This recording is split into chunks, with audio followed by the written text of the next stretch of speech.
TS. Elliott ಅವರು ಬರೆದಿರೋದು murder in the ಕೆಥೀಡ್ರಲ್ ಅಂತ ಹೇಳಿ. ಕೆಥೀಡ್ರಲ್ ಅಂದರೆ ಚರ್ಚ್ಗಿಂತ ದೊಡ್ಡದು, ಅದನ್ನು ಕೆಥೀಡ್ರಲ್ ಅಂತಾರೆ. ಇದು ಒಂದು ಪೊಯೆಟಿಕ್ ಡ್ರಾಮಾ. ಅಂದರೆ ಡ್ರಾಮಾ ಪೊಯೆಟಿಕ್ ಫಾರ್ಮಲ್ಲಿ ಡೈಲಾಗ್ಸ್ ಇರುತ್ತೆ. ಈ ಫಾರ್ಮು ತುಂಬ ಹಿಂದೆ ಪ್ರಚಲಿತದಲ್ಲಿತ್ತು, ಆದರೆ ಅದು ನಾಶ ಆಗ್ತಾ ಇತ್ತು.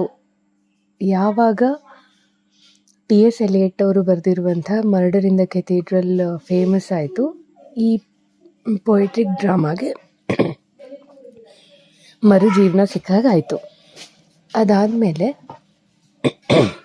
ಇದು ನಡೆದಿರೋದು ಇಂಗ್ಲೆಂಡಲ್ಲಿ, ಒಂದು ನೈಜ ಘಟನೆ ಆಧಾರಿತ ಡ್ರಾಮಾ ಇದು.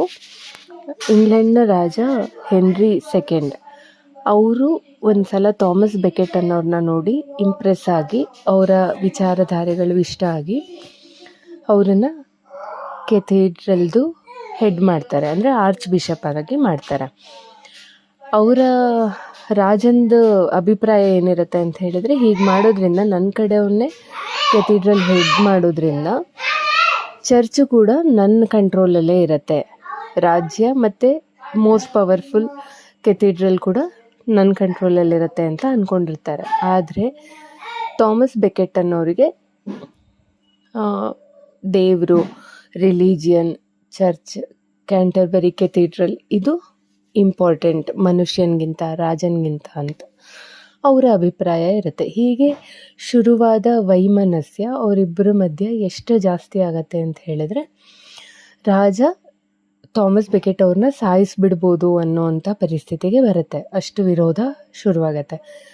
ಆಗ ಥಾಮಸ್ ಬೆಕೆಟ್ ಅವರು ಅನಿವಾರ್ಯವಾಗಿ ಫ್ರಾನ್ಸಿಗೆ ಹೋಗಿ 7 ವರ್ಷ ಮರೆಮರೆಸ್ಕೊಂಡಿರ್ತಾರೆ. ಅಲ್ಲಿಂದ ಅವರು 7 ವರ್ಷದ ನಂತರ ಪುನಃ ಇಂಗ್ಲೆಂಡ್ಗೆ ರಿಟರ್ನ್ ಆಗಬೇಕು ಅಂತ ಅನ್ಕೋತಾರೆ. ಆಗ ನಡೆಯುವಂಥ ಒಂದು ಪ್ರಸಂಗವನ್ನು ತಗೊಂಡು ಈ ಮರ್ಡರ್ ಇನ್ ದ ಕೆಥೀಡ್ರಲ್ ಅಂತ ಹೇಳಿ ಬರೆದಿದ್ದಾರೆ.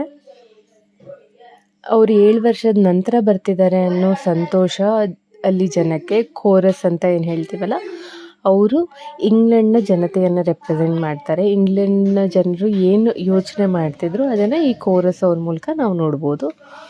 ಅವ್ರಿಗೆ ಒಂದು ಕಡೆ ಸಂತೋಷ, ಥಾಮಸ್ ಬೆಕೆಟ್ ಅವ್ರು ಬರ್ತಿದ್ದಾರೆ ಅಂತ. ಮತ್ತೊಂದು ಕಡೆ ದುಃಖ ಏನು ಅಂದರೆ, ರಾಜ ಏನು ಮಾಡಿಬಿಡ್ಬೋದು ಅವ್ರನ್ನ, ಅವ್ರು ಬರದೇ ಇದ್ರೇ ಚೆನ್ನಾಗಿತ್ತು, ಆ ರೀತಿ ಇವರಿಗೆ ಅನಿಸುತ್ತೆ.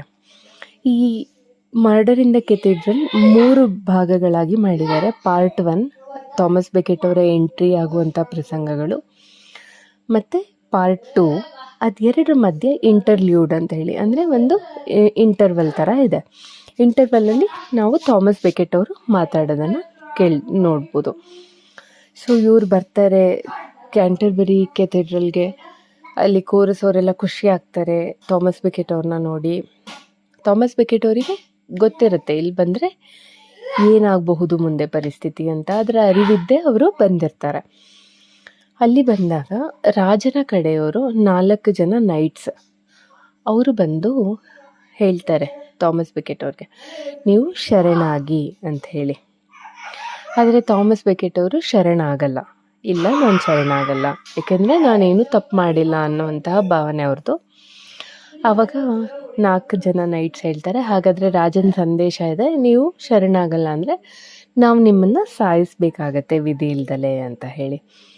ಥಾಮಸ್ ಬೆಕೆಟ್ಗೆ ಇದು ಅರಿವಿರುತ್ತೆ, ಅವ್ರಿಗೂ ಇದು ಗೊತ್ತಿರುತ್ತೆ, ಇದೆಲ್ಲರಿಗೂ ಗೊತ್ತಿರುವಂಥದ್ದು ವಿಚಾರನೇ, ಹೀಗಾಗೇ ಆಗತ್ತೆ ಅಂತ ಹೇಳಿ. ನೆಕ್ಸ್ಟ್ ಬರುವಂಥದ್ದು ಇಂಟರ್ವಲ್ ಪಾರ್ಟಲ್ಲಿ ಥಾಮಸ್ ಬೆಕೆಟ್ ಅವರ ವಿಚಾರಧಾರೆ ಏನಿರಬಹುದು ಅಂತ ಹೇಳಿ. ಇಲ್ಲಿ ನಾವು 4 ಜನ ಟೆಂಪ್ಟರ್ಸ್ನ ನೋಡ್ತೀವಿ. ಟೆಂಪ್ಟರ್ಸ್ ಅಂತ ಹೇಳಿದ್ರೆ ರಿಯಲ್ ಲೈಫಲ್ಲಿ ಅವ್ರ ಮನಸ್ಸಿಗೆ ಏನು ಟೆಂಪ್ಟೇಷನ್, ಅಂದರೆ ಏನು ಆಸೆಗಳು ಮೂಡಿರಬಹುದು ಅನ್ನುವಂಥದ್ದು ಈ ಡ್ರಾಮಾದಲ್ಲಿ ಟೆಂಪ್ಟರ್ಸ್ಗಳ ಮೂಲಕ ಟಿ.ಎಸ್. ಎಲಿಯಟ್ ಅವರು ತೋರಿಸ್ತಾ ಇದ್ದಾರೆ.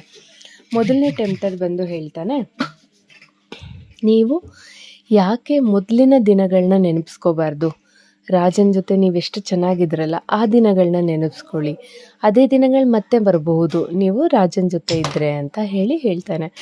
ಆದರೆ ಈಗಿನ ಪರಿಸ್ಥಿತಿ ಅನುಸಾರ ಅದು ಸಾಧ್ಯ ಇಲ್ಲ ಅಂತ ಹೇಳಿ ಥಾಮಸ್ ಬೆಕೆಟ್ ಆ ಮೊದಲನೇ ಟೆಂಪ್ಟರ್ನ ನಿರಾಕರಿಸ್ತಾನೆ.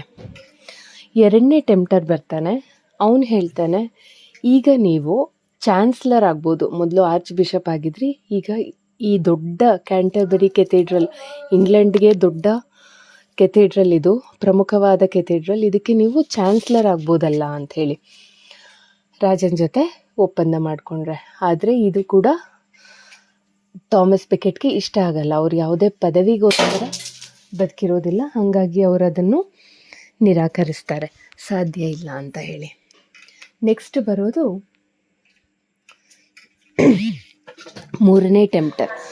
ಅವನು ಹೇಳ್ತಾನೆ, ಮೂರನೇ ಟೆಂಪ್ಟರ್ ಹೇಳ್ತಾನೆ, ನೋಡಿ ನೀವು ಯಾಕೆ ರಾಜನ ಜೊತೆ ಕೂತ್ಕೊಂಡು ರಾಜಿ ಮಾಡಿಕೊಳ್ಬಾರ್ದು, ರಾಜಿ ಮಾಡಿಕೊಂಡು ಯಾವುದಾದ್ರು ಒಂದು ಒಪ್ಪಂದಕ್ಕೆ ಬಂದರೆ ಚೆನ್ನಾಗಿರುತ್ತೆ ಅಂತ.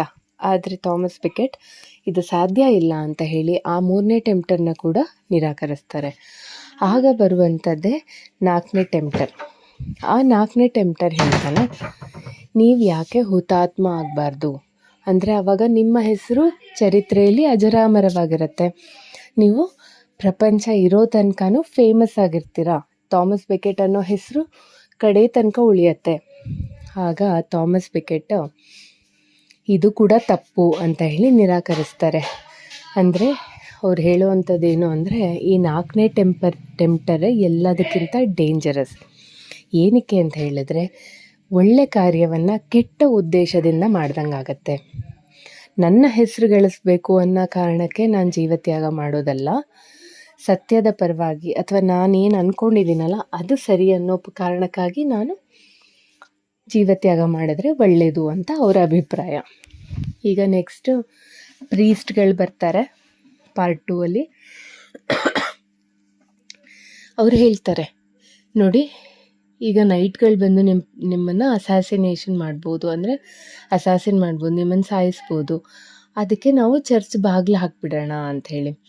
ಆದರೆ ಥಾಮಸ್ ಬೆಕೆಟ್ ಒಪ್ಕೊಳ್ಳೋದಿಲ್ಲ, ಬೇಡ ಅದು ತಪ್ಪಾಗತ್ತೆ, ಚರ್ಚ್ ಬಾಗಿಲು ಬಂದ ಪ್ರತಿಯೊಬ್ಬರಿಗೂ ತೆಗೆದಿರಬೇಕು ಅಂತ ಹೇಳ್ತಾರೆ. ಸರಿ, ನೈಟ್ಸ್ಗಳು ಬರ್ತಾರೆ, ಥಾಮಸ್ ಬೆಕೆಟ್ನ ಸಾಯಿಸ್ತಾರೆ. ಆಗ ಥಾಮಸ್ ಬೆಕೆಟ್ ಸಾಯೋ ಮುಂಚೆ ಈ 4 ಜನ ನೈಟ್ಗಳು ಮಾಡ್ತಿರುವಂಥ ತಪ್ಪನ್ನು ಕ್ಷಮಿಸ್ಬಿಡಿ ದೇವ್ರೆ ಅಂತ ಹೇಳ್ತಾ ತಮ್ಮ ಪ್ರಾಣವನ್ನು ತ್ಯಾಗ ಮಾಡ್ತಾರೆ.